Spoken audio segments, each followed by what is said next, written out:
let's show you what to do with it now, how to handle a USB drive. So we've got a situation here that most of the company is not using USB, just one user. So we have a few different options on how we address this. The first thing is we can go to the user and we can say, give me my donuts back. You've been using the USB drive. And you need to stop using USB drives if that's acceptable. If it's not acceptable, the next thing we can do is start creating policies based on the user's behavior. So what I'm going to do is I'm going to show you how to create various different policies in the USB drive section here. So if I go into the storage control section of ThreatLocker, and again, you can do this in Windows under group policy as well.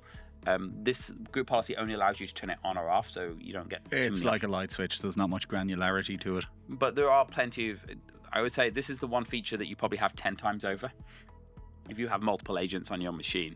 But in our case, I'm going to create a policy that just blocks access to USB drives. So I'm going to say is block USB drive access. And it's very, very simple. So I say, I want to turn the policy on. I want to allow all users and groups this applies to. You should check your guinea pig organization if you've got your test users and your guinea pig. I'm going to say read and write, and then I'm going to switch that to deny. And basically, I want to do one more thing, and it's very, very important. Don't forget this part. Selected interface. Okay, so if I click here, I can click selected interface, and I can click USB. And you'll notice we have other options here like DVDs, UNCs, and as we get on, we're going to start talking about blocking untrusted UNCs because that was a big issue in 2020. If you remember the Zune vulnerability that would connect to a UNC and it would allow you to steal credentials or at least hashes of credentials.